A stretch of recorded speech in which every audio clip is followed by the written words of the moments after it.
It's showtime, folks. Enjoy the show.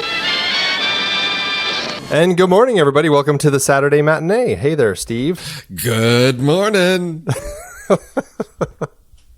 It's hard to say that you that I was stealing your line this morning when I was opening the show, but I guess you could still argue that. Well, you stole Pete's line. How about that? There you go. Yeah. Because he's not here. I know. What a loser. No, we forgive him. It's fine. It's all fine. Now we can just steamroll over him with all of our favorite stamp movies. That's right. I'm sure he had so many different ones from us. Such a wide variety to choose from. I think he probably chickened out. He probably couldn't get his list together and was just like, I just don't know any stamp movies. I have to bail. I think that's probably what happened. So how was your week this week as far as movie going? It has been horrible. I have been so busy with things. The only thing I really got accomplished this week was on Sunday, we had our big Stranger Things viewing party and got through the first 4 episodes, which are amazing. So much fun. But other than that, it's just been, we had, Halloween in the middle of the week. So had, the kids out, we do in our neighborhood, a big sort of potluck get together. So there was no movie viewing, early in the week. And it's just been so busy with so many other things going on. I haven't had a chance to see anything. I am looking forward to seeing Thor this weekend. So that's one on my list. Absolutely. Yeah. That's one I'm hoping to get out and see today.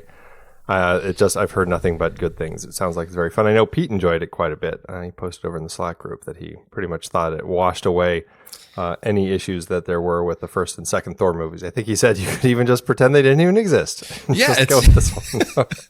Yeah, it's. I guess he's considering the first 2 Thor movies like the Star Wars prequels.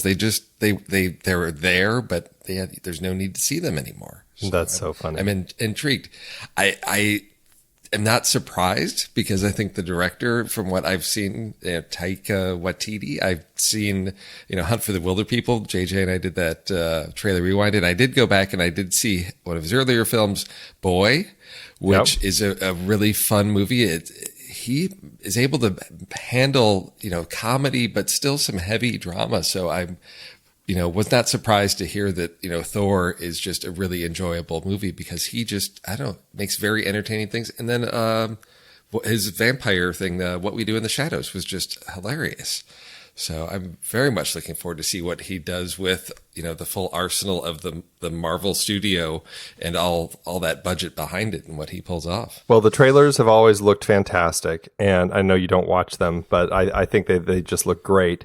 And even down to the poster design. I think there's some of the most exciting Marvel posters that we've had. I love the design with all the characters lined up right vertically down the center with just the incredible wash of color across the whole thing. It's just it's a beautiful poster. Why don't more of them do interesting things like that? That to me says a lot about what Taika is bringing to this universe, and that it's something that's colorful and vibrant and unique. Definitely.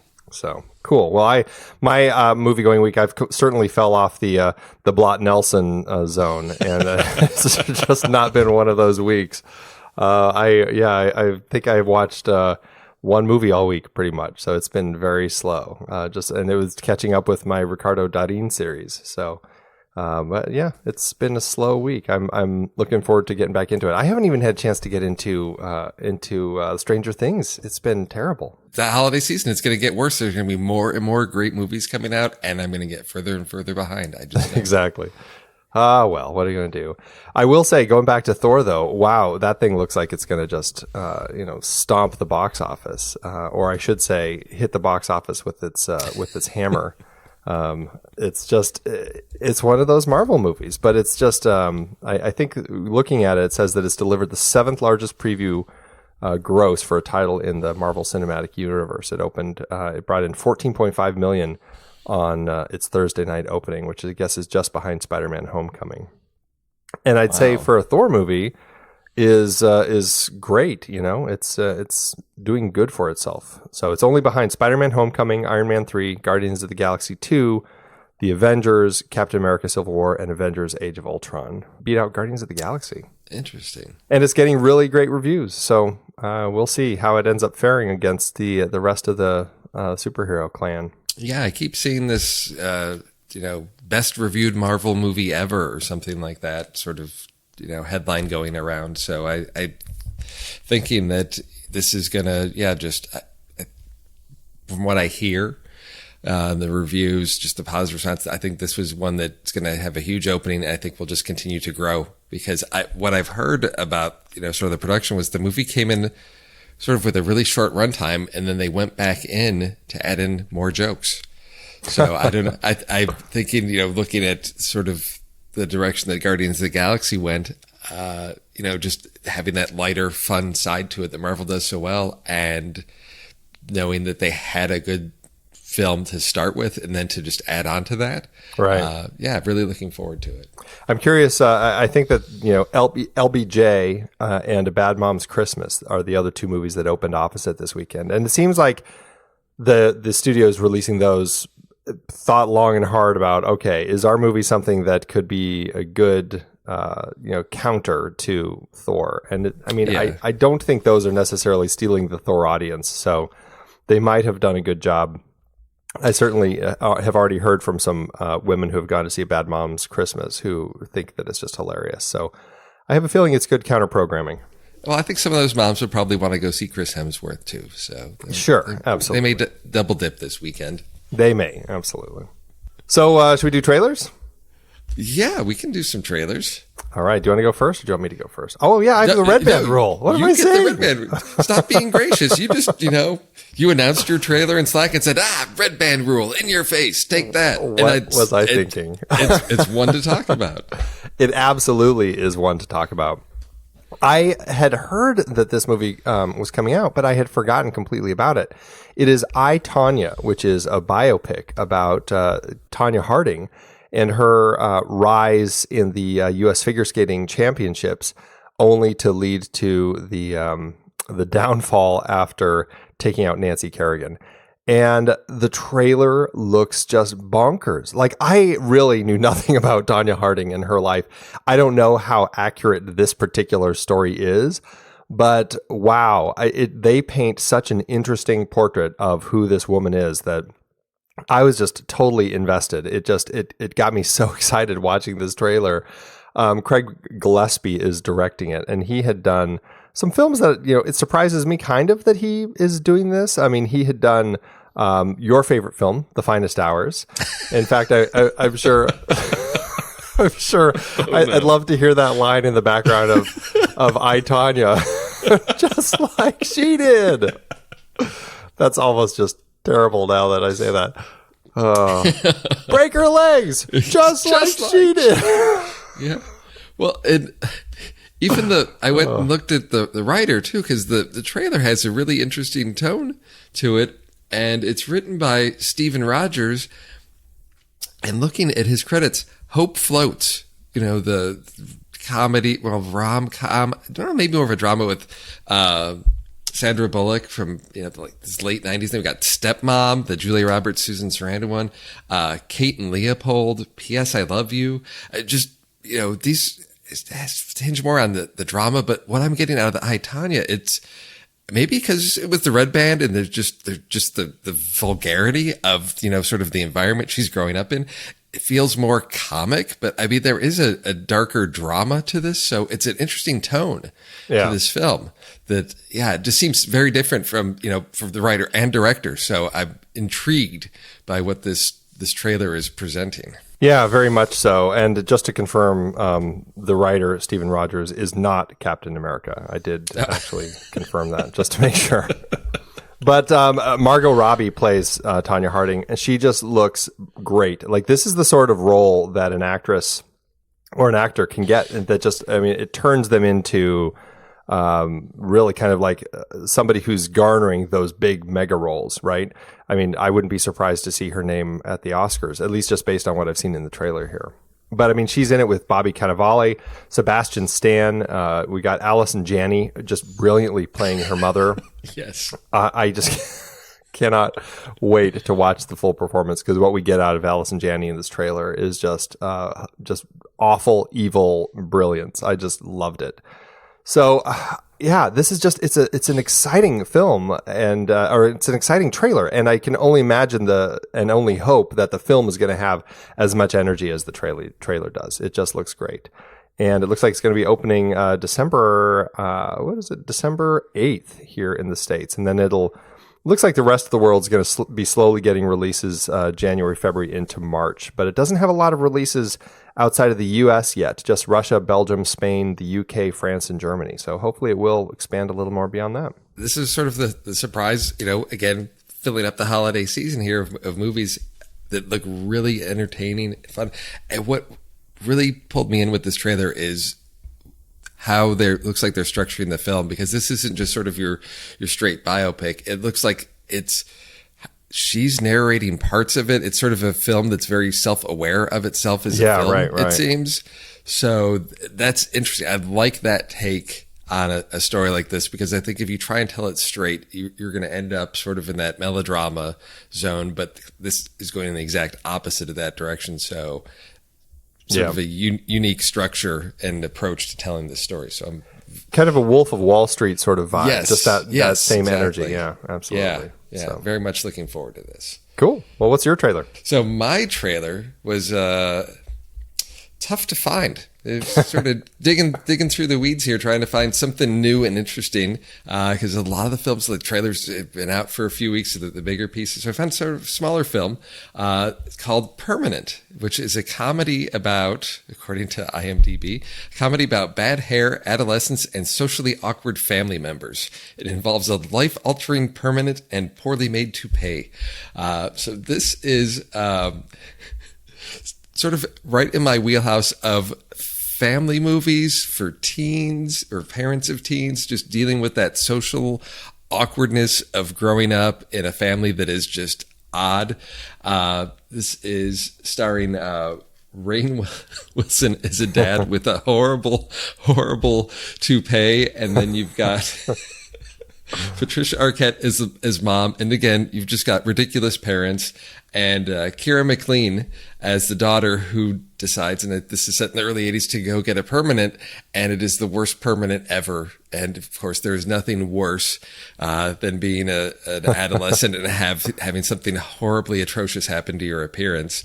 And just, sort of that life, the awkwardness of growing up, school, the whole anxiety and social awkwardness, just something that looks like a lot of fun.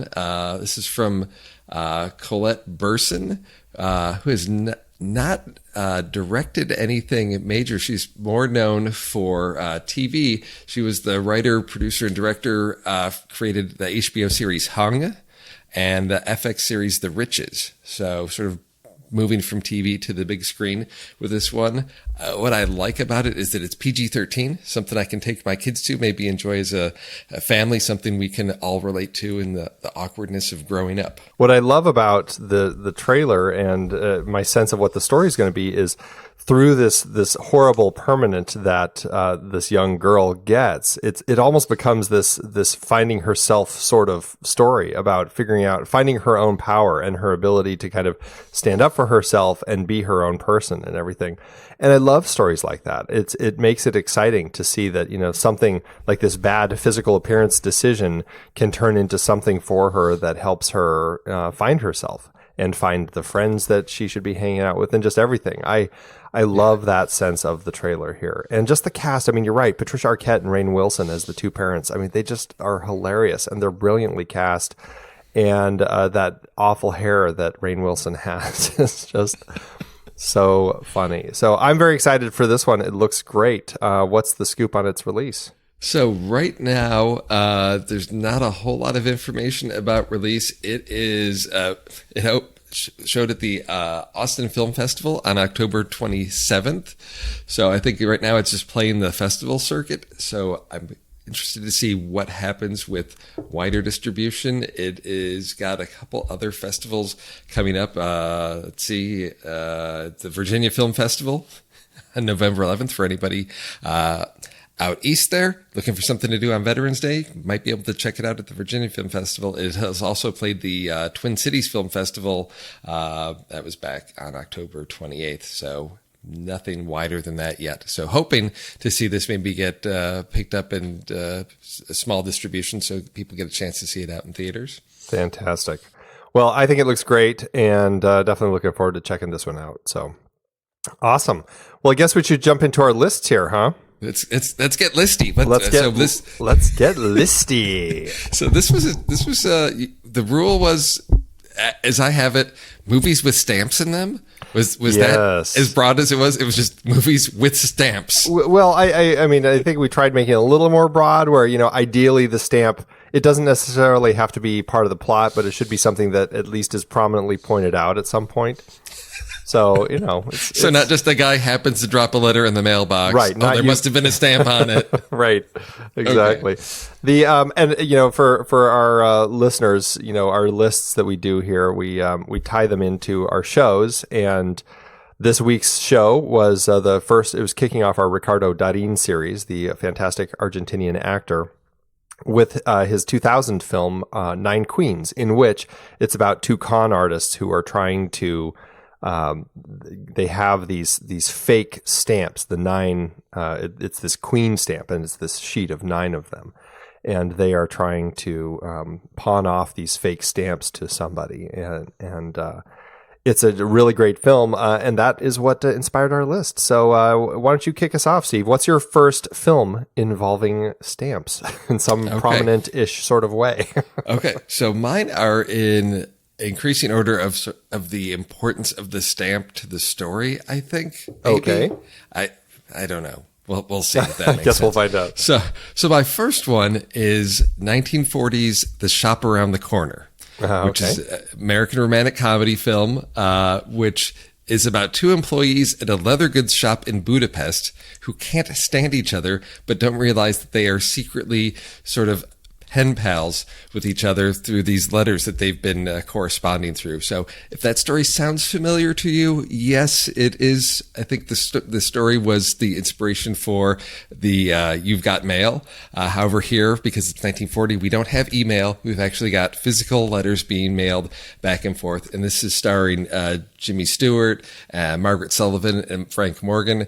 The name of the movie, The Shop Around the Corner, I think was actually the name of the bookstore in You've Got Mail, so there is that connection. But it's a nice sort of little romantic comedy from the 40s, light, fun.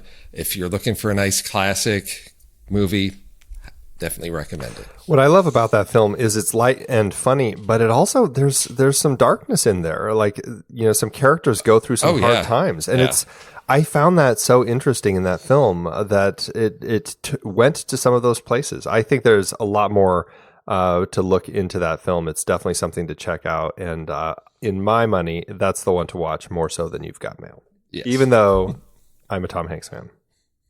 So there, I said it.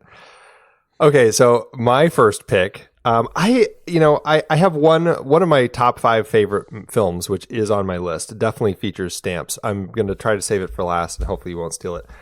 But I'm going to go for some other ones that I think are my recollection of this first one that I'm going to say is that it was a really fun movie. I don't know if it would hold up now. Oh, no. But I had so much fun watching this when I was a teenager. And it is the 1985 comedy that Walter Hill directed with Richard Pryor and John Candy, Brewster's Millions, which is a remake of I think it was a 1945 film. I can't remember exactly when the original came out. But what stands out in this film as far as stamps go, there is this, basically, Brewster is challenged to either take $1 million or he has to spend $30 million within 30 days in order to inherit $300 million. So it's this crazy scheme that these legal people or his relative had come up with, something crazy. I can't remember exactly what it is.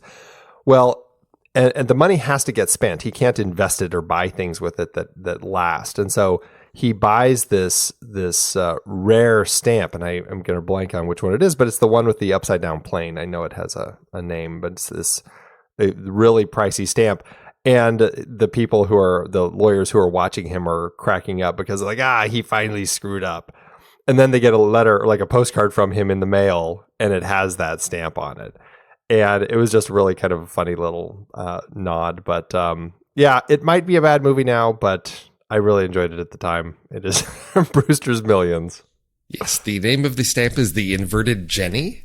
Oh, okay, there you go. And there you go. And you stole my number 2 movie, No. Andy. No, because when I think of stamp, this is one of the first things that came to mind, because as a teen watching this movie, it's that whole thing of like he's buying the stamp and he's got all these rules and he can't have any like physical assets, and then just that sort of thumbing the nose at them of like sending them the postcard, and they're like laughing, and then they look at it and there's the reveal of like, there's the stamp. He just, blew whatever, like a couple $1 million on this stamp. Yes. No, it's one of those things where I don't remember a whole lot about that movie, but for some reason that's one of those scenes that just stuck with me. Yeah. I guess I don't know if it's the concept that there are, stamp collectors, and then there's these rare stamps, and just the, how valuable those things are. And then to see him just use that, I think as a kid was just like, why would you do that? You're destroying the value of the stamp. Oh, that's so funny. Yeah. Good stuff. So, that's my number 2. Okay. I got nothing else because my list is I got no backups. You got a tight list. All right. Yeah, it was a tricky one, wasn't it? Yeah. I actually came up with 5, if you can believe it. Oh, wow. Okay. Technically 6, but okay. So for my second choice, and hopefully I'm not taking your number 1. Oh, you probably are. It is a really touching film that I enjoyed quite a bit that Ron Underwood directed in 1993. It is with Robert Downey Jr., and it is Heart and Souls. And this film had this really it ended up being a lot more touching than I thought it was going to be. It's basically about this these 4 people in the late 50s get on this bus, and the bus crashes, and their ghosts come back to Robert Downey Jr.'s character, and he has to kind of help these ghosts find their or kind of amend their wrongs so that their spirits can be released. It's a kind of actually very sweet little film. I really enjoyed it.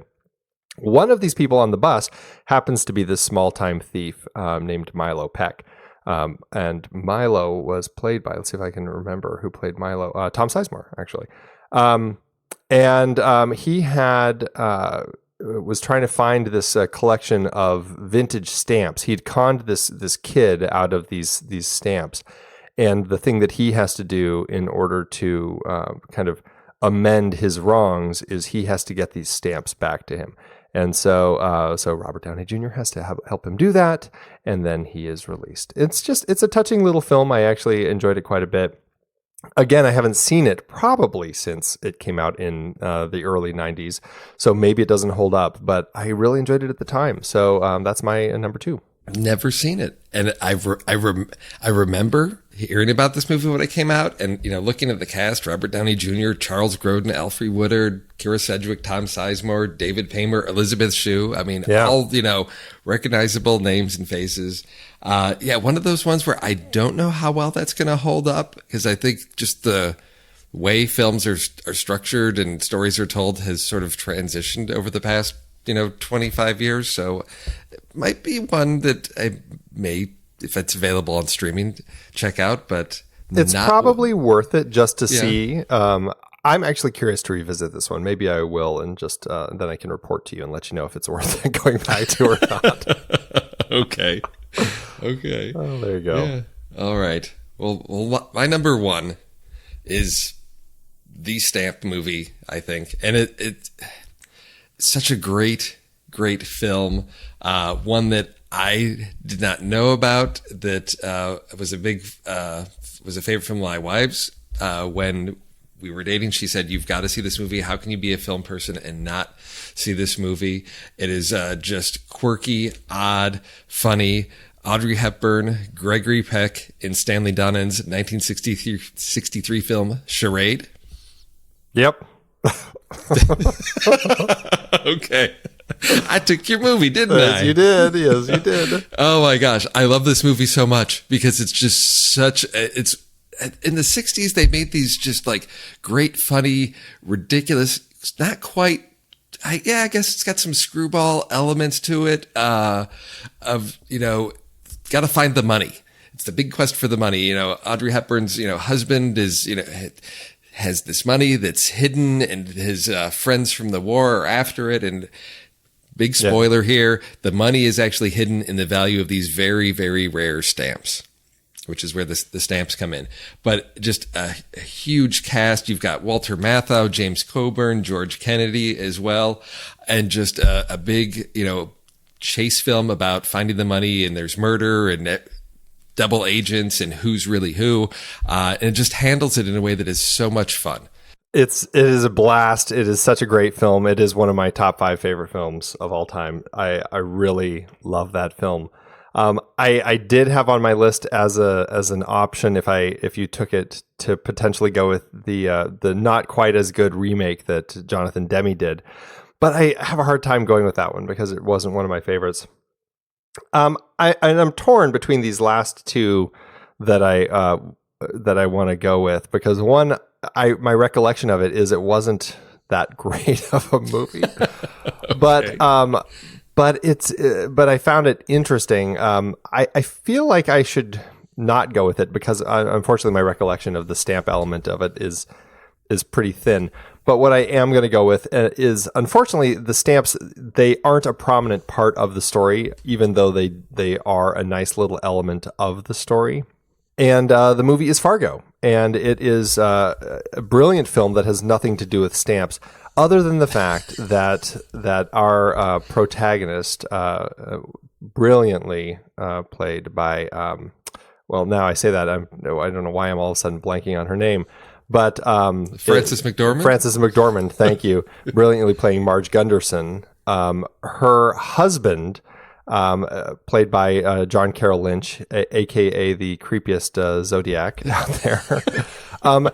He is, his passion is painting ducks and birds and stuff, and he's painting these mallards over the course, or this mallard painting over the course of the film to be, he's trying to win this stamp competition so that his stamp will be, or his painting will be featured on this 3-cent postage stamp. I totally forgot about that part of the story. Yeah. It's this random small little part, but it's this nice character moment. And technically I don't think he's actually aiming for the 3-cent stamp. I think he's aiming for something bigger, but he ends up getting the 3-cent stamp, and his friend's painting is on the main stamp. And Marge is like, oh, it's okay. A lot of people still need those 3-cent stamps. When they raise the rates, yours is the one that they'll be using. It's just this beautiful character moment between the husband and wife that really kind of allows you into their world outside of the awfulness. So you've got the awful stuff going on the outside, and then just these small tender things. And it's this beautiful little thing. And I really enjoy that element of the story. So, and we have talked about that one on the show, but you took Charade. The other one was Paycheck. And I don't know if you remember, Paycheck at all. Yeah. It wasn't, I don't recall it being great. It was John Woo's attempt at doing a Philip K. Dick story. And I remember that, like, one of the stamps that Ben Affleck gets, it like has a microdot on it that's got a clue. And I just can't remember enough of it. I'd have to rent that again, and I'm not sure I want to do that. You'd have to watch it, and you don't want to put yourself through that. You'd rather risk heart and souls again over Paycheck. That's where I am. Yes, indeed. So that's our list. I think they're pretty good. Yeah. I would love to have heard what Pete came up with, considering it was a pretty a thin world of stamp movies out there. So yeah, I think we probably would have shut him down pretty fast. I think so. I think so. We'll never know. Or he'll come in just taunting us with this list that he's now going to spend the next week digging up his more obscure stamp movie list. I can't believe you didn't think of blah, blah, blah. Exactly. So what have I got to prep for next week? What are we going to be doing for our next list? Okay, so our next film that we'll be talking about next week in our Ricardo Darín series is Son of the Bride, his 2001 film. And for this, it involves his parents kind of getting remarried. And so we're going to be talking about films with weddings in them, which I think should make give us a lot more options than we had than with stamps. Yes. Movies with weddings in them. There's just a few. There are just a few. Just a few. No, that gives us a lot of territory to go. So stories with weddings in them. All right. Yes. I can do that. That's Excellent. easy. Well, I'm looking forward to it. And yeah, I guess that's it. So if you're tuning into the show, you are one of our Patreon supporters, and we appreciate you. So thank you for tuning in. Thank you for pitching in and helping us keep doing what we're doing. And Steve, I guess that's it. So have a great rest of your weekend. Yeah, gonna go try watch some movies. Awesome. All right, everybody. See you later. See ya.